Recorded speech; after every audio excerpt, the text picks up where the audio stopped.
The Iliad by Homer, translated by Samuel Butler. Book 20. Achilles fights Aeneas.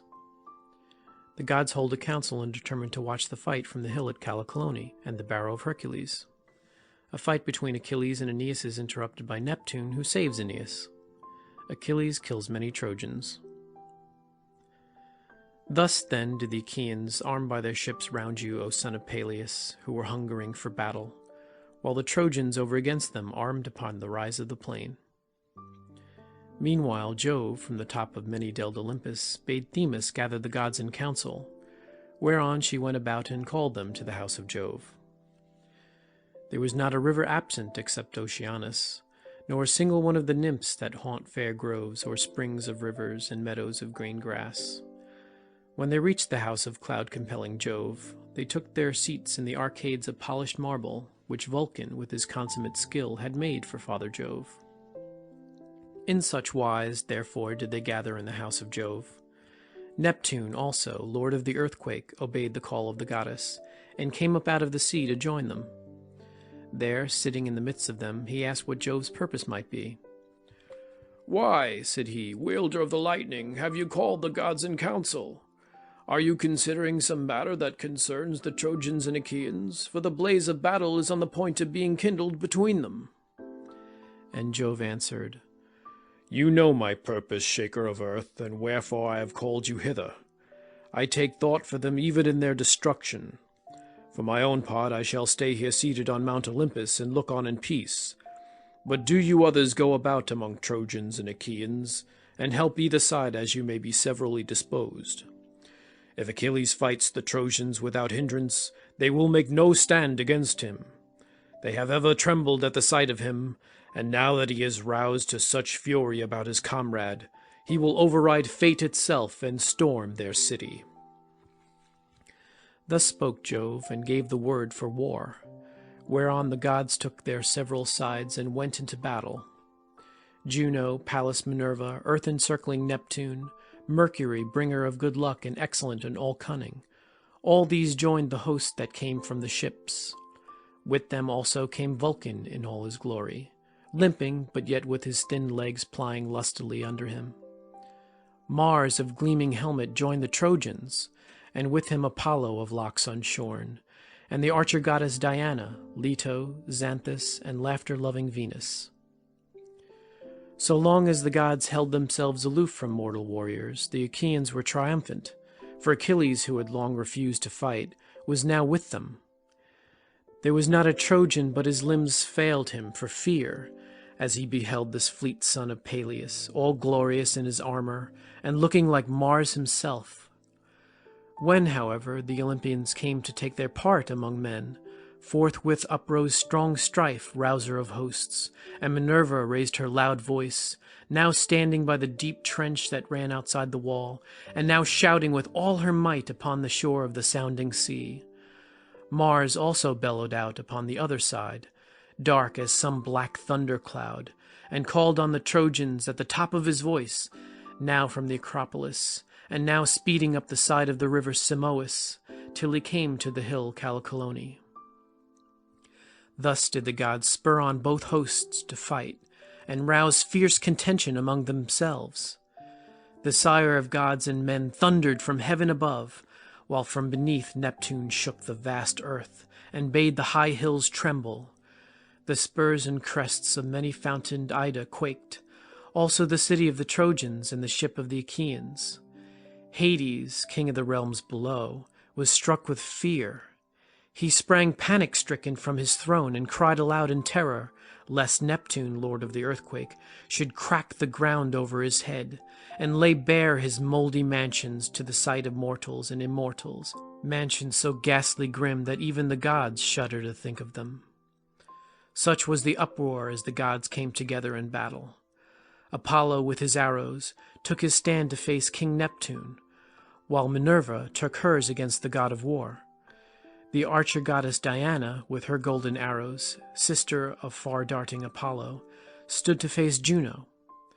Mercury, the lusty bringer of good luck, faced Leto, while the mighty eddying river, whom men call Scamander, but god Xanthus, matched himself against Vulcan.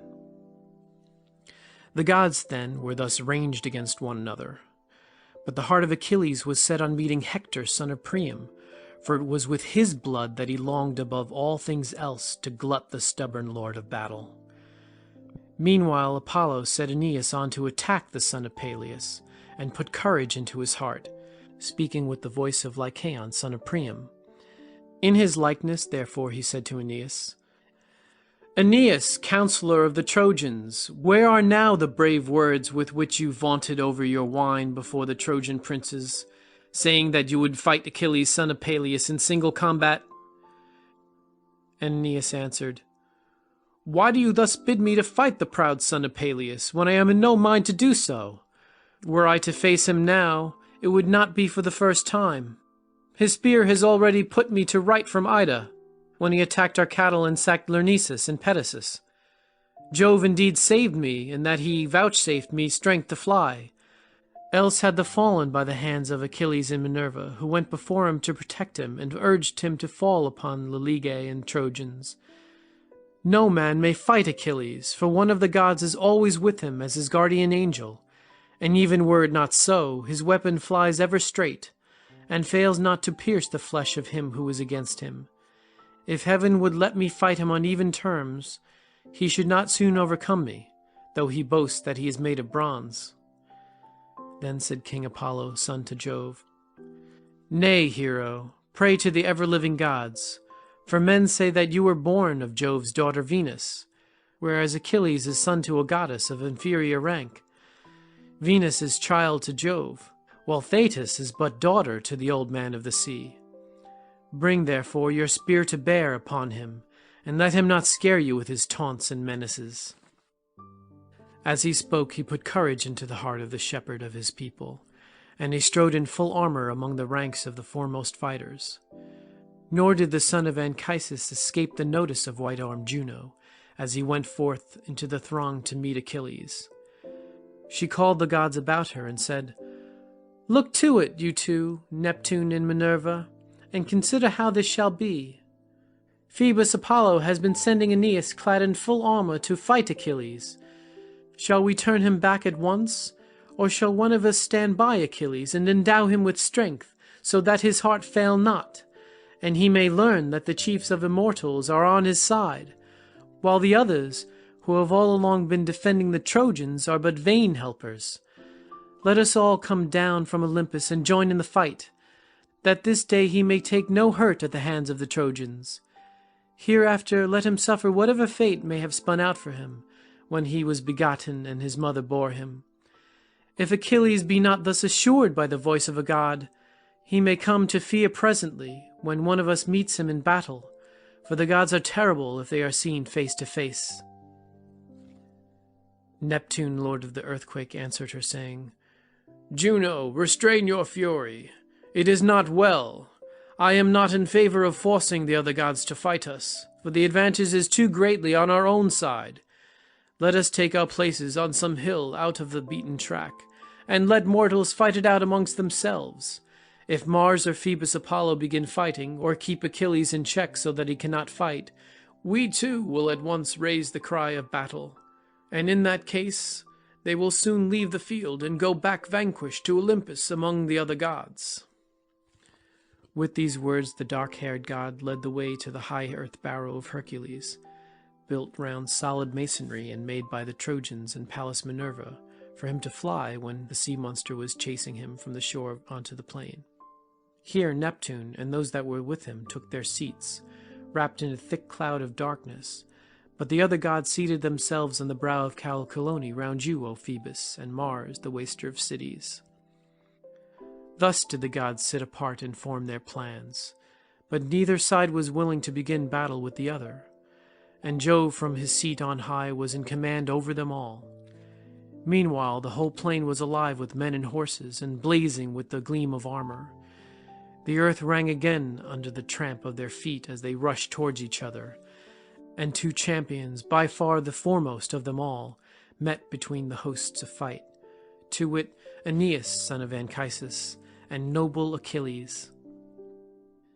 Aeneas was first to stride forward in the attack, his doughty helmet tossing defiance as he came on.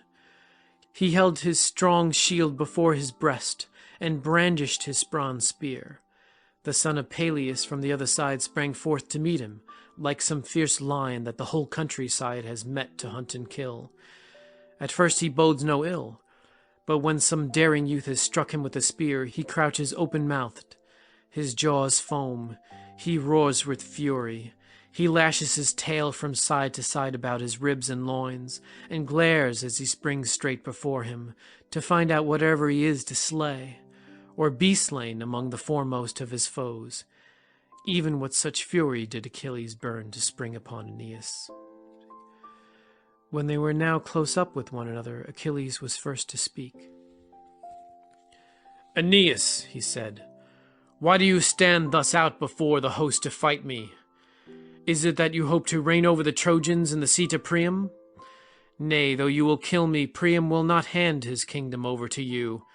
He is a man of sound judgment, and he has sons of his own. Or have the Trojans been allotting you a demesne of passing richness, fair with orchard lawns and cornlands, if you should slay me? This you shall hardly do. I have discomfited you once already. Have you forgotten how when you were alone I chased you from your herds helter-skelter down the slopes of Ida? You did not turn round to look behind you. You took refuge in Lyrnessus, but I attacked the city, and with the help of Minerva and Father Jove I sacked it, and carried its women into captivity, though Jove and the other gods rescued you. You think they will protect you now, but they will not do so. Therefore I say, go back into the host, and do not face me, or you will rue it. Even a fool may be wise after the event." Then Aeneas answered, "Son of Peleus, think not that your words can scare me as though I were a child. I too, if I will, can brag and talk unseemly. We know one another's race and parentage as matters of common fame, though neither have you ever seen my parents, nor I yours. Men say that you are son to noble Peleus, and that your mother is Thetis, fair-haired daughter of the sea. I have noble Anchises for my father, and Venus for my mother. The parents of one or other of us shall this day mourn a son, for it will be more than silly talk that shall part us when this fight is over. Learn then my lineage if you will, and it is known to many. In the beginning Dardanus was the son of Jove, and founded Dardania, for Iliad was not yet established on the plain for men to dwell in. And her people still abode on the spurs of many-fountained Ida. Dardanus had a son, King Erichthonius, who was the wealthiest of all men living. He had 3,000 mares that fed by the water meadows, they and their foals with them. Boreas was enamored of them as they were feeding, and covered them in the semblance of a dark maned stallion. 12 filly foals did they conceive and bear him, and these, as they sped over the rich plain, would go bounding on over the ripe ears of corn, and not break them. Or again, when they would disport themselves on the broad back of ocean, they could gallop on the crest of a breaker. Erichthonius begat Tros, king of the Trojans, and Tros had 3 noble sons, Ilus, Assaracus, and Ganymede, who was the comeliest of mortal men. Wherefore the gods carried him off to be Jove's cupbearer, for his beauty's sake, that he might dwell among the immortals. Ilus begat Laomedon, and Laomedon begat Tithonius, Priam, Lampus, Clytius, and Hicetaon of the stock of Mars. But Assaracus was father to Capys, and Capys to Anchises, who is my father, while Hector is son to Priam. So I do declare my blood and lineage, but as for valor, Jove gives it or takes it as he will, for he is lord of all. And now let there be no more of this prating in mid-battle, as though we were children. We could fling taunts without end at one another. 100-oared galley would not hold them. The tongue can run all whithers and talk all wise. It can go here and there, and as a man says, so shall he be gainsaid. What is the use of our bandying hard like women, who when they fall foul of one another go out and wrangle in the streets, one half true and the other lies, as rage inspires them? No words of yours shall turn me now that I am fain to fight. Therefore let us make trial of one another with our spears." As he spoke, he drove his spear at the great and terrible shield of Achilles, which rang out as the point struck it. The son of Peleus held the shield before him with his strong hand, and he was afraid, for he deemed Aeneas' spear would go through it quite easily, not reflecting that the gods' glorious gifts were little likely to yield before the blows of mortal men. And indeed Aeneas' spear did not pierce the shield, for the layer of gold, gift of the gods, stayed the point. It went through 2 layers, but the god had made the shield in 5, 2 of bronze, the 2 innermost ones of tin, and 1 of gold. It was in this that the spear was stayed. Achilles in his turn threw, and struck the round shield of Aeneas at the very edge, where the bronze was thinnest. The spear of Pelian ash went clean through, and the shield rang under the blow. Aeneas was afraid, and crouched backwards, holding the shield away from him. The spear, however, flew over his back, and struck quivering in the ground, after having gone through both circles of the sheltering shield. Aeneas, though he had avoided the spear, stood still, blinded with fear and grief, because the weapon had gone so near him. Then Achilles sprang furiously upon him, with a cry as of death, and with his keen blade drawn, and Aeneas seized a great stone, so huge that 2 men, as men now are, would be unable to lift it. But Aeneas wielded it quite easily.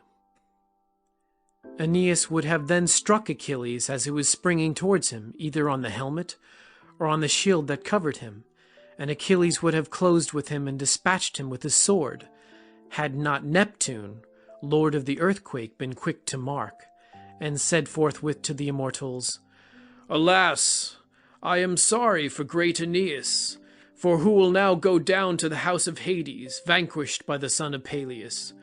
Fool that he was to give ear to the counsel of Apollo. Apollo will never save him from destruction. Why should this man suffer when he is guiltless, to no purpose in another's quarrel? Has he not at all times offered acceptable sacrifice to the gods that dwell in heaven? Let us then snatch him from death's jaws, lest the son of Saturn be angry should Achilles slay him. It is fated, moreover, that he should escape, and that the race of Dardanus, whom Jove loved above all the sons born to him of mortal women, shall not perish utterly without seed or sign. For now indeed has Jove hated the blood of Priam, while Aeneas shall reign over the Trojans, he and his children's children that shall be born hereafter." Then answered Juno, "Earth-shaker, look to this matter yourself, and consider concerning Aeneas, whether you will save him or suffer him, brave though he be, to fall by the hand of Achilles, son of Peleus. For of a truth we two, I and Pallas Minerva, have sworn full many a time before all the immortals, that never would we shield Trojans from destruction, not even when all Troy is burning in the flames that the Achaeans shall kindle." When earth-encircling Neptune heard this, he went into the battle amid the clash of spears, and came to the place where Achilles and Aeneas were. Forthwith he shed a darkness before the eyes of the son of Peleus, drew the bronze-headed ashen spear from the shield of Aeneas, and laid it at the feet of Achilles. Then he lifted Aeneas on high from off the earth, and hurried him away. Over the heads of many a band of warriors, both horse and foot, did he soar as the god's hand sped him, till he came to the very fringe of the battle where the Cauconians were arming themselves for fight. Neptune, shaker of earth, then came near him and said, "Aeneas, what god has egged you on to this folly in fighting the son of Peleus, who is both a mightier man of valor and more beloved of heaven than you are? Give way before him whensoever you meet him, lest you go down to the house of Hades, even though fate would have it otherwise. When Achilles is dead, you may then fight among the foremost undaunted, for none other of the Achaeans shall slay you." The god left him when he had given him these instructions, and at once removed the darkness from before the eyes of Achilles, who opened them wide indeed, and said in great anger, "Alas! What marvel am I now beholding? Here is my spear upon the ground, but I see not him who I meant to kill when I hurled it. Of a truth Aeneas also must be under heaven's protection, although I had thought his boasting was idle. Let him go hang. He will be in no mood to fight me further, seeing how narrowly he has missed being killed. I will now give my orders to the Danaans and attack some other of the Trojans." He sprang forward along the line and cheered his men on as he did so. "Let not the Trojans," he cries, "keep you at arm's length, Achaeans, but go for them and fight them man for man. However valiant I may be, I cannot give chase to so many and fight all of them. Even Mars, who is an immortal, or Minerva would shrink from flinging himself into the jaws of such a fight, and laying about him. Nevertheless, so far as in me lies, I will show no slackness of hand nor foot, nor want of endurance, nor even for a moment. I will utterly break their ranks, and woe to the Trojan who shall venture within reach of my spear." Thus did he exhort them. Meanwhile Hector called upon the Trojans, and declared that he would fight Achilles. "Be not afraid, proud Trojans," said he, "to face the son of Peleus. I could fight gods myself if the battle were one of words only. But they would be more than a match for me if we had to use our spears. Even so, the deed of Achilles will fall somewhere short of his word. He will do in part, and the other part he will clip short. I will go up against him, though his hands be as fire, though his hands be as fire and his strength of iron." Thus urged, the Trojans lifted up their spears against the Achaeans, and raised the cry of battle as they flung themselves into the midst of their ranks. But Phoebus Apollo came up to Hector and said, "Hector, on no account must you challenge Achilles to single combat. Keep a lookout for him when you are under cover of the others, and away from the thick of the fight. Otherwise he will either hit you with a spear or cut you down at close quarters." Thus he spoke, and Hector drew back within the crowd, for he was afraid when he heard what the god had said to him. Achilles then sprang upon the Trojans with a terrible cry, clothed in valor as with a garment.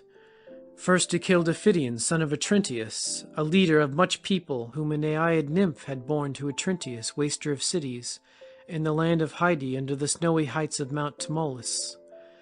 Achilles struck him full on the head as he was coming towards him, and split it clean in two, whereon he fell heavily to the ground, and Achilles vaunted over him, saying, "Be low, son of Otrynteus, mighty hero, your death is here, but your lineage is on the Gygaean lake, where your father's estate lies, by Hylas, rich in fish, and the eddying waters of Hermus." Thus did he vaunt, but darkness closed the eyes of the other.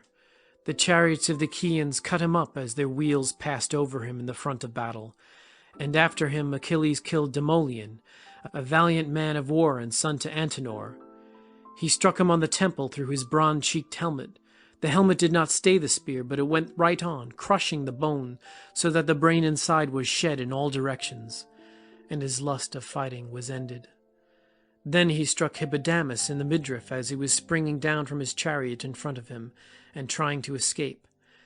He breathed his last, bellowing like a bull bellows when young men are dragging him to offer him in sacrifice to the king of Helice, and the heart of the earth-shaker is glad. Even so did he bellow as he lay dying. Achilles then went in pursuit of Polydorus, son of Priam, whom his father had always forbidden to fight because he was the youngest of his sons, the one he loved best, and the fastest runner. He and his follow, in showing off the fleetness of his feet, was rushing about among front ranks until he lost his life, for Achilles struck him in the middle of the back as he was darting past him. He struck him just at the golden fastenings of his belt, and where the two pieces of the double breastplate overlapped. The point of the spear pierced him through and came out by the navel, whereon he fell groaning onto his knees, and a cloud of darkness overshadowed him, as he sank holding his entrails in his hands.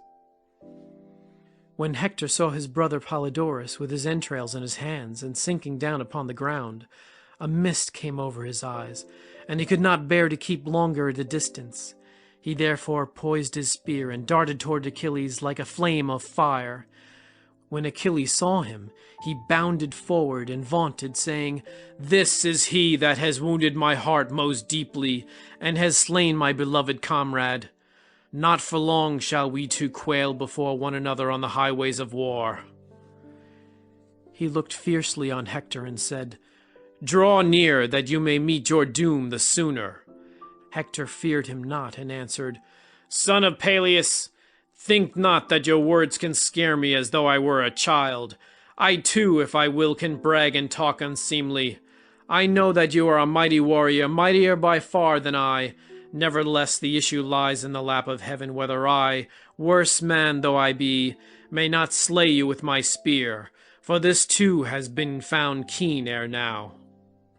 He hurled his spear as he spoke, but Minerva breathed upon it, and though she breathed but very lightly, she turned it back from going towards Achilles, so that it returned to Hector, and lay at his feet in front of him.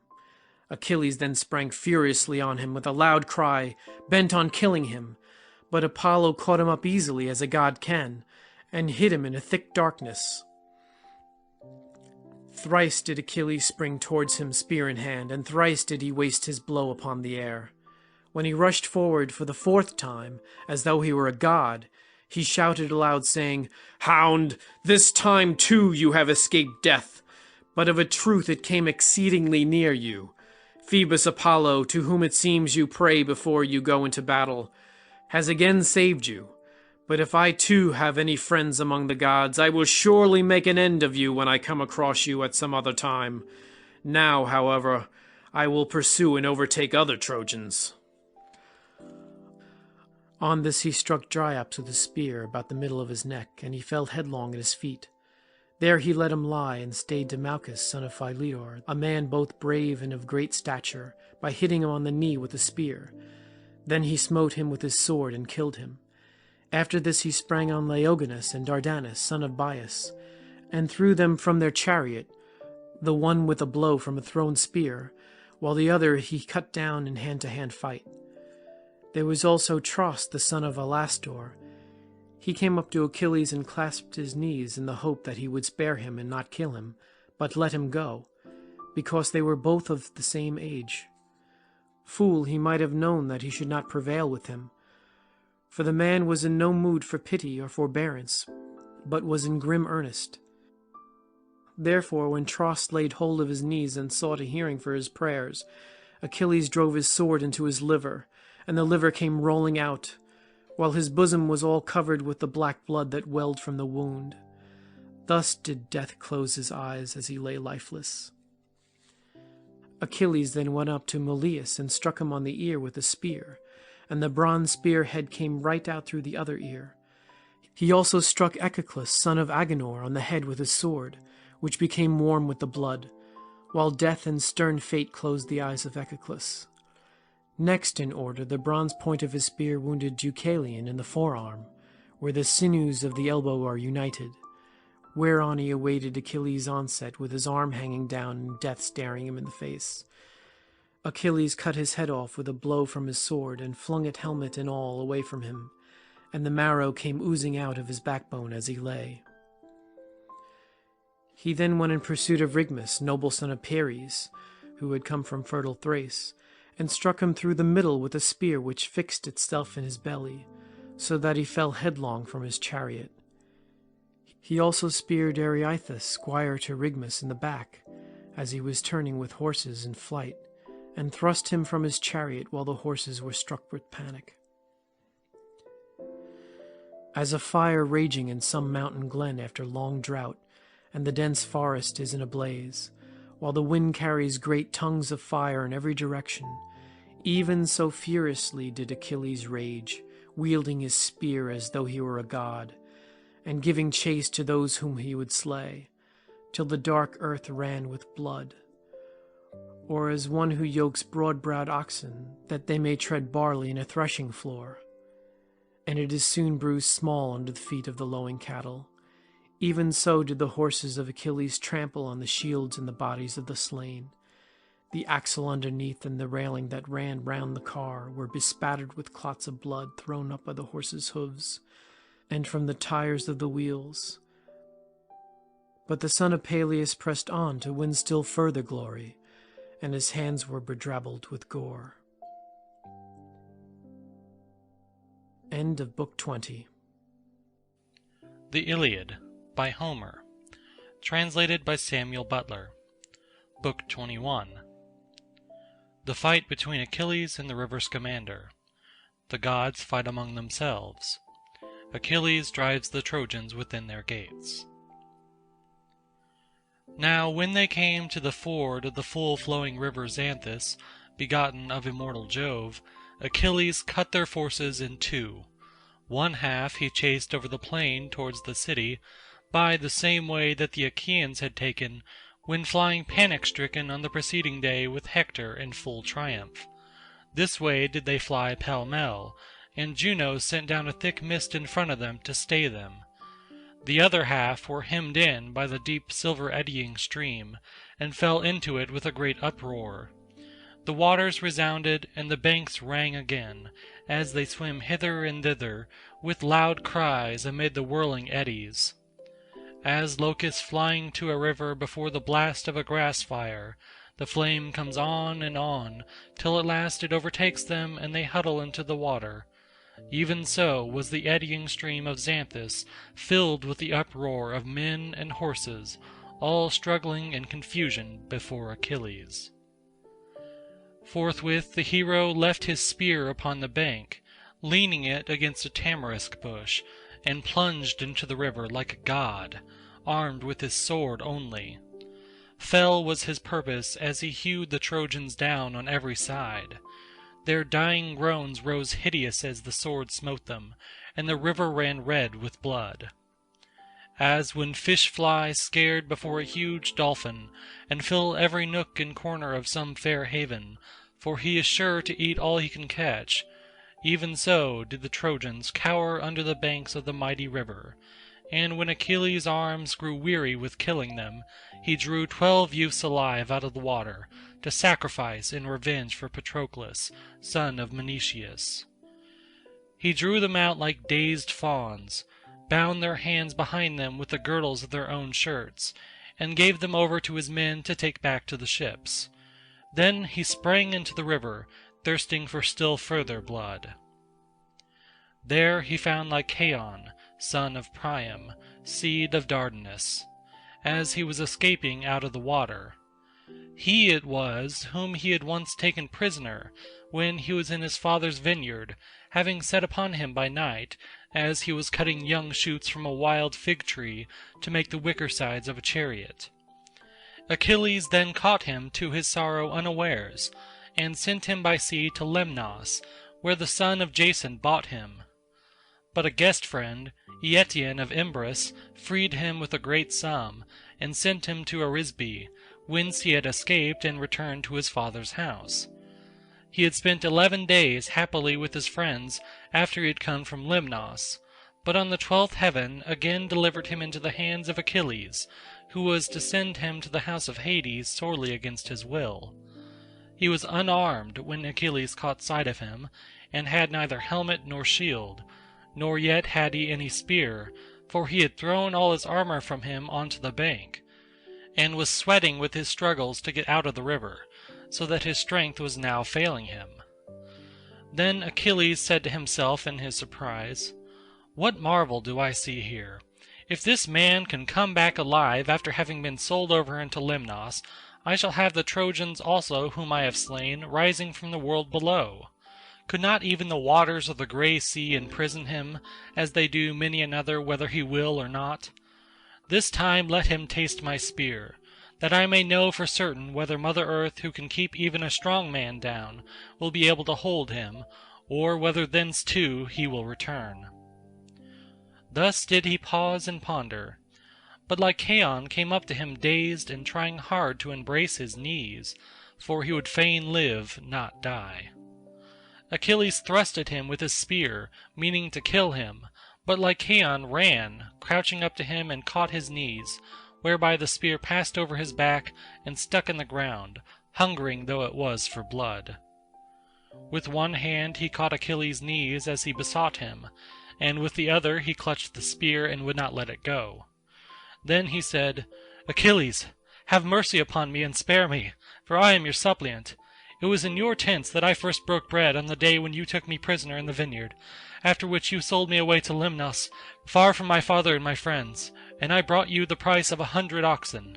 I have paid 3 times as much to gain my freedom, It is but 12 days that I have come to Ilius after much suffering, and now cruel fate has again thrown me into your hands. Surely Father Jove must hate me, that he has given me over to you a second time. Short of life indeed did my mother Laothoe bear me, daughter of aged Altes, who reigns over the warlike Lelegy and holds steep Pedasus on the river Satnius. Priam married his daughter along with many other women, and 2 sons were born of her, both of whom you will have slain. Your spear slew noble Polydorus as he was fighting in the front ranks, and now evil will here befall me, for I fear that I shall not escape you since heaven has delivered me over to you. Furthermore I say, and lay my saying to your heart, spare me, for I am not of the same womb as Hector, who slew your brave and noble comrade." With such words did the princely son of Priam beseech Achilles. But Achilles answered him sternly. "Idiot," said he, "talk not to me of ransom. Until Patroclus fell I preferred to give the Trojans quarter, and sold beyond the sea many of those whom I had taken alive. But now not a man shall live of those whom heaven delivers into my hands before the city of Ilius, and of all Trojans it shall fare hardest with the sons of Priam. Therefore, my friend, you too shall die. Why should you whine in this way? Patroclus fell, and he was a better man than you are.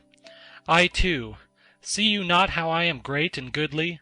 I am son to a noble father, and have a goddess for my mother. But the hands of doom and death overshadow me all as surely. The day will come, either at dawn or dark, or at the noontide, when one shall take my life also in battle, either with his spear, or with an arrow sped from his bow."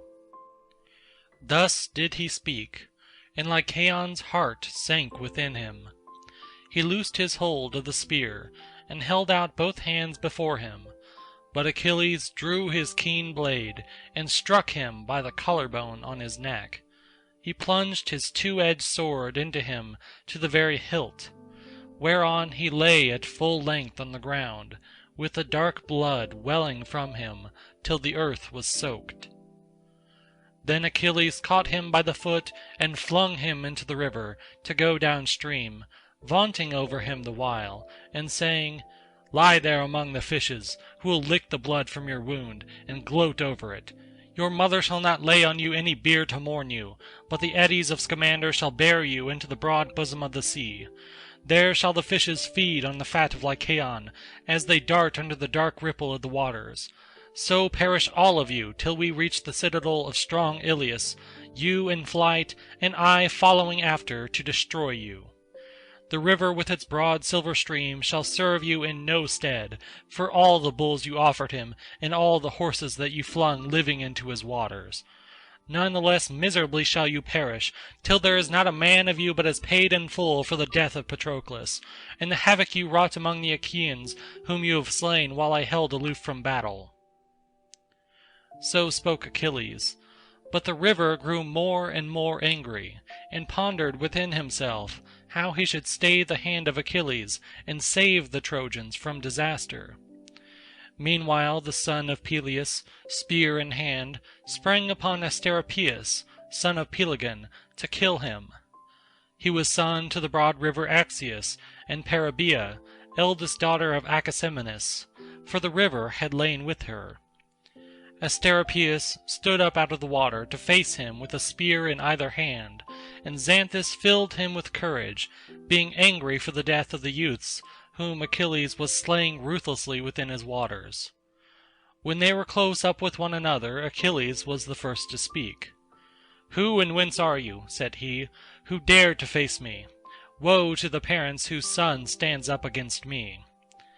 And the son of Pelegon answered, "Great son of Peleus, why should you ask me my lineage? I am from the fertile land of far Paeonia, captain of the Paeonians, and it is now 11 days that I am at Ilius. I am of the blood of the river Axius, of Axius that is fairest of all rivers that run. He begot the famed warrior Pelegon, whose son men call me. Let us now fight, Achilles." Thus did he defy him, and Achilles raised his spear of Pelian ash. Asteropaeus failed with both his spears, for he could use both hands alike. With the one spear he struck Achilles' shield, but did not pierce it, for the layer of gold, gift of the god, stayed the point. With the other spear he grazed the elbow of Achilles' right arm, drawing dark blood, but the spear itself went by him and fixed itself in the ground, foiled of its bloody banquet. Then Achilles, fain to kill him, hurled his spear at Asteropaeus, but failed to hit him and struck the steep bank of the river, driving the spear half its length into the earth. The son of Peleus then drew his sword and sprang furiously upon him. Asteropaeus vainly tried to draw Achilles' spear out of the bank by main force. Thrice did he tug at it, trying with all his might to draw it out, and thrice he had to leave off trying. The fourth time he tried to bend and break it, but ere he could do so Achilles smote him with his sword and killed him.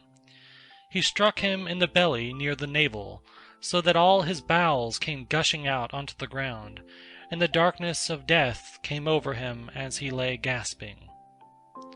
Then Achilles set his foot on his chest and spoiled him of his armor, vaunting over him and saying, "Lie there, begotten of a river though you be. It is hard for you to strive with the offspring of Saturn's son. You declare yourself sprung from the blood of a broad river, but I am of the seed of mighty Jove. My father is Peleus, son of Aeacus, ruler over the many Myrmidons, and Aeacus was the son of Jove. Therefore, as Jove is mightier than any river that flows into the sea, so are his children stronger than those of any river whatsoever. Moreover, you have a great river hard by, if he can be of any use to you, but there is no fighting against Jove, the son of Saturn, with whom not even King Achelous can compare, nor the mighty stream of deep-flowing Oceanus, from whom all rivers and seas, with all springs and deep wells proceed. Even Oceanus fears the lightnings of great Jove, and his thunder that comes crashing out of heaven." With this he drew his bronze spear out of the bank, and now that he had killed Asteropaeus, he let him lie where he was on the sand, with the dark river flowing over him, and the eels and fishes busy nibbling and gnawing the fat that was about his kidneys. Then he went in chase of the Paeonians, who were flying along the bank of the river in panic when they saw their leader slain by the hands of the son of Peleus. Therein he slew Thersilochus, Mydon, Astypolus, Menesus, Thrasius, Aeneas, and Ophelestes, and would have slain yet others, had not the river in anger taken human form, and spoken to him from out the deep waters, saying, "Achilles, if you excel all in strength, so do you also in wickedness, for the gods are ever with you to protect you. If then the son of Saturn has vouchsafed it to you to destroy all the Trojans, at any rate drive them out of my stream, and do your grim work on land. My fair waters are now filled with corpses, nor can I find any channel by which I may pour myself into the sea, for I am choked with dead, and yet you go on mercilessly slaying. I am in despair, therefore, O captain of your host, trouble me no further." Achilles answered, "So be it, Scamander, Jove descended, but I will never cease dealing out death among the Trojans, till I have pent them up in their city, and made trial of Hector face to face, that I may learn whether he is to vanquish me, or I him." As he spoke, he set upon the Trojans with a fury like that of the gods. But the river said to Apollo, "Surely, son of Jove, lord of the silver bow, you are not obeying the commands of Jove, who charged you straitly that you should stand by the Trojans, and defend them, till twilight fades, and darkness is over the earth." Meanwhile Achilles sprang from the bank into mid-stream, whereon the river raised a high wave and attacked him. He swelled his stream into a torrent, and swept away the many dead whom Achilles had slain and left within his waters. These he cast out onto the land, bellowing like a bull the while, but the living he saved alive, hiding them in his mighty eddies. The great and terrible wave gathered about Achilles, falling upon him and beating on his shield, so that he could not keep his feet.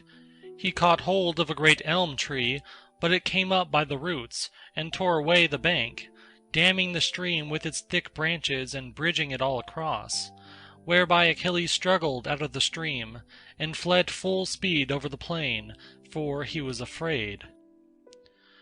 But the mighty god ceased not in his pursuit, and sprang upon him with a dark-crested wave, to stay his hands and save the Trojans from destruction. The son of Peleus darted away a spear's throw from him, swift as the swoop of a black hunter-eagle, which is the strongest and fleetest of all birds. Even so did he spring forward, and the armor rang loudly about his breast. He fled on in front, but the river with a loud roar came tearing after.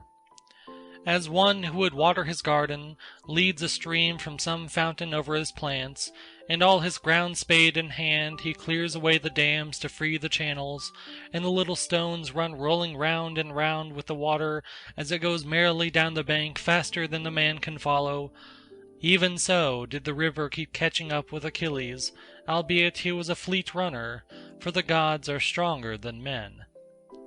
As often as he would strive to stand his ground, and see whether or not all the gods in heaven were in league against him, so often would the mighty wave come beating down upon his shoulders, and he would have to keep flying on in great dismay, for the angry flood was tiring him out as it flowed past him and ate the ground from under his feet.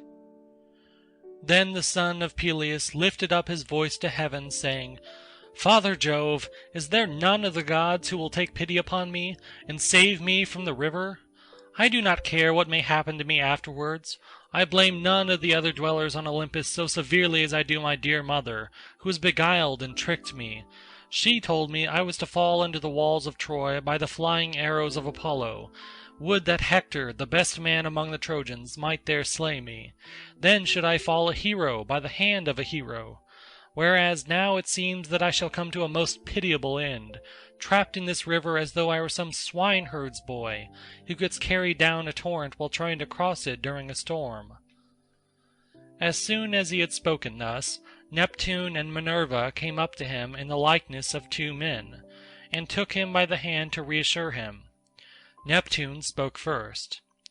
"Son of Peleus," said he, "be not so exceeding fearful. We are two gods, come with Jove's sanction to assist you, I and Pallas Minerva. It is not your fate to perish in this river. He will abate presently, as you will see. Moreover, we strongly advise you, if you will be guided by us, not to stay your hand from fighting till you have pent the Trojan host within the famed walls of Ilius, as many of them as may escape. Then kill Hector, and go back to the ships, for we will vouchsafe to you a triumph over him." When they had so said, they went back to the other immortals, but Achilles strove onward over the plain, encouraged by the charge the gods had laid upon him. All was now covered with the flood of waters, and much goodly armor of the youths that had been slain was drifting about, as also many corpses. But he forced his way against the stream, speeding right onwards, nor could the broad water stay him, for Minerva had endowed him with great strength. Nevertheless, Scamander did not slacken in his pursuit, but was still more furious with the son of Peleus. He lifted his waters into a high crest, and cried aloud to Simois, saying, "Dear brother, let the two of us unite to save this man, or he will sack the mighty city of King Priam, and the Trojans will not hold out against him. Help me at once. Fill your streams with water from their sources. Rouse all your torrents to a fury. Raise your wave on high, and let snags and stones come thundering down you, that we may make an end of this savage creature who is now lording it as though he were a god. Nothing shall serve him longer, not strength nor comeliness, nor his fine armor, which forsooth shall soon be lying low in the deep waters covered over with mud. I will wrap him in sand, and pour tons of shingle round him, so that the Achaeans shall not know how to gather his bones for the silt in which I shall have hidden him. And when they celebrate his funeral, they need build no barrow." On this he upraised his tumultuous flood high against Achilles, seething as it was with foam and blood and the bodies of the dead. The dark waters of the river stood upright, and would have overwhelmed the son of Peleus, but Juno, trembling lest Achilles should be swept away in the mighty torrent, lifted her voice on high, and called out to Vulcan, her son. "Crookfoot," she cried, "my child, be up and doing, for I deem it is with you that Xanthus is fain to fight. Help us at once, kindle a fierce fire. I will then bring up the west and the white south wind and a mighty hurricane from the sea, that shall bear the flames against the heads and armor of the Trojans and consume them, while you go along the banks of Xanthus, burning his trees and wrapping him round with fire. Let him not turn you back neither by fair words nor foul, and slacken not till I shout and tell you. Then you may stay your flames." On this Vulcan kindled a fierce fire, which broke out first upon the plain, and burned the many dead whom Achilles had killed, and whose bodies were lying about in great numbers. By this means the plain was dried, and the flood stayed. As the north wind, blowing on an orchard that has been sodden with autumn rain, soon dries it, and the heart of the owner is glad, even so the whole plain was dried, and the dead bodies were consumed. Then he turned tongues of fire on to the river. He burned the elms, the willows, and the tamarisks, the lotus also, with the rushes and marshy herbage that grew abundantly by the banks of the river.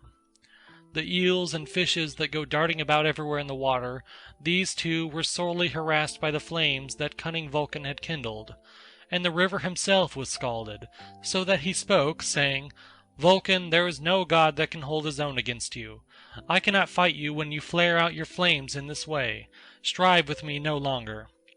Let Achilles drive the Trojans out of the city immediately. What have I to do with quarreling and helping people?" He was boiling as he spoke, and all his waters were seething. As a cauldron upon a large fire boils when it is melting the lard of some fatted hog, and the lard keeps bubbling up all over when the dry faggots blaze under it, even so were the goodly waters of Xanthus, heated with the fire till they were boiling.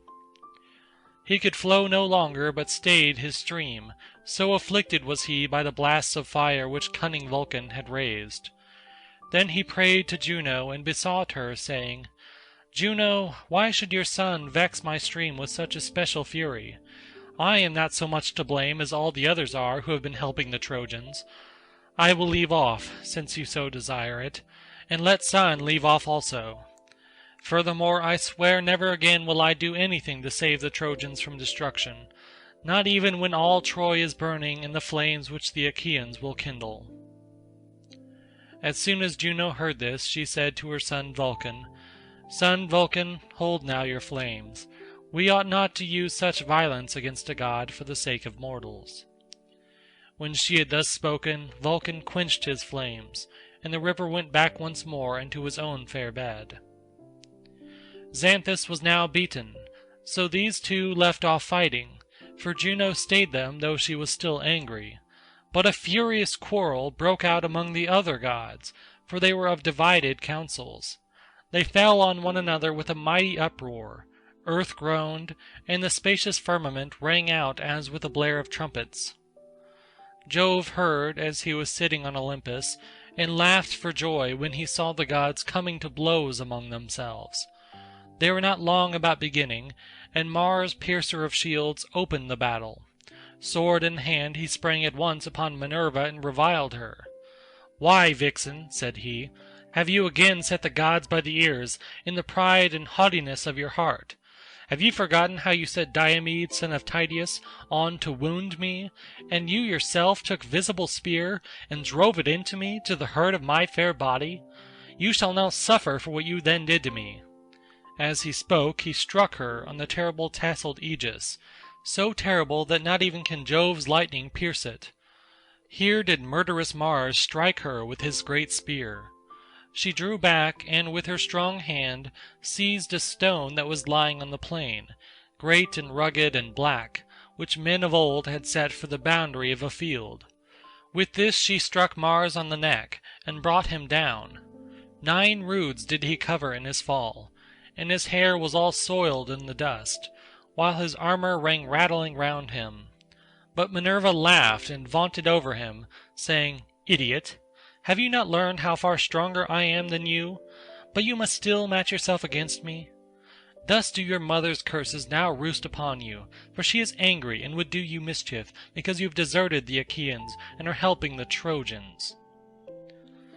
She then turned her 2 piercing eyes elsewhere, whereon Jove's daughter Venus took Mars by the hand and led him away, groaning all the time, for it was only with great difficulty that he had come to himself again.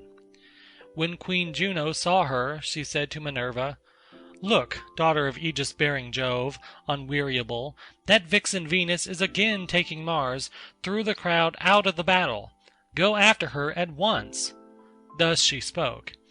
Minerva sped after Venus with a will, and made at her, striking her on the bosom with her strong hand, so that she fell fainting to the ground, and there they both lay stretched at full length.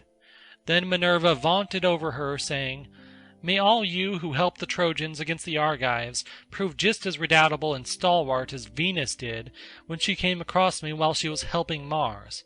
Had this been so, we should long since have ended the war by sacking the strong city of Ilias."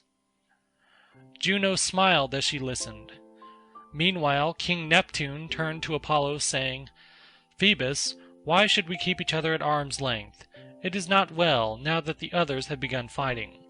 It will be disgraceful to us if we return to Jove's bronze-floored mansion on Olympus without having fought each other. Therefore come on. You are the younger of the two, and I ought not to attack you, for I am older and have had more experience. Idiot, you have no sense, and forget how we two alone of all the gods fared hardly round about Ilias when we came from Jove's house and worked for Laomedon a whole year at a stated wage, and he gave us his orders. I built the Trojans the wall about their city, so wide and fair that it might be impregnable, while you, Phoebus, herded cattle for him in the dales of many valleyed Ida. When, however, the glad hours brought round the time of payment, mighty Laomedon robbed us of all our hire and sent us off with nothing but abuse. He threatened to bind us hand and foot and sell us over into some distant island. He tried, moreover, to cut the ears off of both of us, so we went away in a rage, furious about the payment he had promised us, and yet withheld. In spite of all this, you are now showing favor to his people, and will not join us in compassing the utter ruin of the proud Trojans with their wives and children." And King Apollo answered, "Lord of the earthquake, you would have no respect for me if I were to fight you about a pack of miserable mortals, who come out like leaves in summer and eat the fruit of the field, and presently fall lifeless to the ground. Let us stay this fighting at once, and let them settle it among themselves." He turned away as he spoke, for he would lay no hand on the brother of his own father. But his sister, the huntress Diana, patroness of wild beasts, was very angry with him, and said, "So you would fly, far darter, and hand victory over to Neptune, with a cheap vaunt to boot. Baby, why keep your bow thus idle? Never let me again hear you bragging in my father's house, as you have often done in the presence of the immortals, that you would stand up and fight with Neptune." Apollo made no answer, but Jove's august queen was angry, and upbraided her bitterly. "Bold vixen," she cried, "how dare you cross me thus? For all your bow, you will find it hard to hold your own against me. Jove made you as a lion among women, and lets you kill them whenever you choose. You will find it better to chase wild beasts and deer upon the mountains than to fight those who are stronger than you are. If you would try war, do so, and find out by pitting yourself against me how far stronger I am than you are." She caught both Diana's wrists with her left hand as she spoke, and with her right she took the bow from her shoulders, and laughed as she beat her with it about the ears, while Diana wriggled and writhed under her blows. Her swift arrows were shed upon the ground, and she fled, weeping from under Juno's hand, as a dove that flies before a falcon to the cleft of some hollow rock, when it is her good fortune to escape. Even so did she fly, weeping away, leaving her bow and arrows behind her. Then the slayer of Argus, guide and guardian, said to Leto, "Leto, I shall not fight you. It is ill to come to blows with any of Jove's wives. Therefore boast as you will among the immortals that you worsted me in a fair fight." Leto then gathered up Diana's bow and arrows that had fallen about amid the whirling dust, and when she had got them she made all haste after her daughter. Diana had now reached Jove's bronze-floored mansion on Olympus, and sat herself down with many tears on the knees of her father, while her ambrosial raiment was quivering all about her. The son of Saturn drew her towards him, and laughing pleasantly the while, began to question her, saying, "Which of the heavenly beings, my dear child, has been treating you in this cruel manner, as though you had been misconducting yourself in the face of everybody?" And the fair crowned goddess of the chase answered, "It was your wife Juno, father, who has been beating me. It is always her doing when there is any quarrelling among the immortals." Thus did they converse, and meanwhile Phoebus Apollo entered the strong city of Ilius, for he was uneasy lest the wall should not hold out, and the Danaans should take the city then and there, before its hour had come. But the rest of the ever-living gods went back, some angry and some triumphant, to Olympus, where they took their seats beside Jove, lord of the storm cloud, while Achilles still kept on dealing out death alike on the Trojans and on their horses. As when smoke from some burning city ascends to heaven, when the anger of the gods has kindled it, there is then toil for all and sorrow for not a few, even so did Achilles bring toil and sorrow on the Trojans. Old King Priam stood on a high tower of the wall, looking down on huge Achilles, as the Trojans fled panic-stricken before him, and there was none to help them. Presently he came down from off the tower, and with many a groan went along the wall to give orders to the brave warders of the gate. "Keep the gates," said he, "wide open till the people come flying into the city, for Achilles is hard by and is driving them in rout before them. I see we are in great peril. As soon as our people are inside and in safety, close the strong gates, for I fear lest that terrible man should come bounding inside along with the others." As he spoke, they drew back the bolts and opened the gates, and when these were opened there was a haven of refuge for the Trojans. Apollo then came full speed out of the city to meet them and protect them. Right for the city in the high wall, parched with thirst and grimy with dust, still they fled on, with Achilles wielding his spear furiously behind them, for he was as one possessed, and was thirsting after glory. Then had the sons of the Achaeans taken the lofty gates of Troy, if Apollo had not spurred on Agenor, valiant and noble son to Antenor. He put courage into his heart, and stood by his side to guard him, leaning against a beech tree and shrouded in thick darkness. When Agenor saw Achilles, he stood still, and his heart was clouded with care. "Alas," said he to himself in his dismay, "if I fly before mighty Achilles, and go where all the others are being driven in rout, he will none the less catch me and kill me for a coward. How would it be if I were to let Achilles drive the others before him, and then fly from the wall to the plain that is behind Ilius, till I reach the spurs of Ida, and can hide in the underwood that is thereon? I could then wash the sweat from off me in the river, and in the evening return to Ilius. But why commune with myself in this way? Like enough he would see me as I am hurrying from the city over the plain, and would speed after me till he had caught me.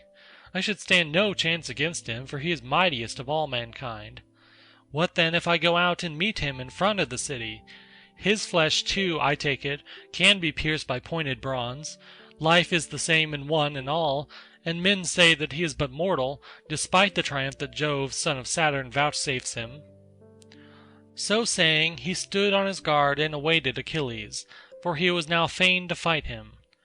As a leopardess that bounds from out a thick covert to attack a hunter, she knows no fear and is not dismayed by the baying of the hounds, even though the man be too quick for her and wound her either with thrust or spear. Still, though the spear has pierced her, she will not give in till she has either caught him in her grip or been killed outright. Even so did noble Agenor, son of Antenor, refuse to fly till he had made trial of Achilles, and took aim at him with his spear, holding his round shield before him and crying with a loud voice. "Of a truth," said he, "noble Achilles, you deem that you shall this day sack the city of the proud Trojans. Fool, there will be trouble enough yet before it, for there is many a brave man of us still inside, who will stand in front of our dear parents with our wives and children to defend Ilius.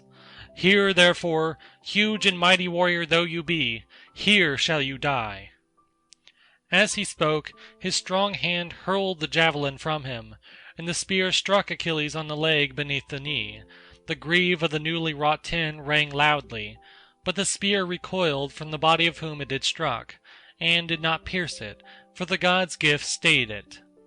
Achilles in his turn attacked noble Agenor, but Apollo would not vouchsafe him glory, for he snatched Agenor away, and hid him in a thick mist, sending him out of the battle unmolested.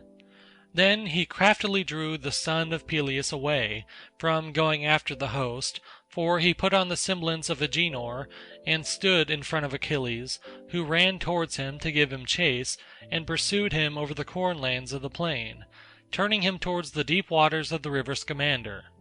Apollo ran but a little way before him, and beguiled Achilles by making him think all the time that he was on the point of overtaking him. Meanwhile the rabble of routed Trojans was thankful to crowd within the city till their numbers thronged it. No longer did they dare wait for one another outside the city walls, to learn who had escaped and who were fallen in flight. But all those whose feet and knees could still carry them poured pell-mell into the town. End of Book 21.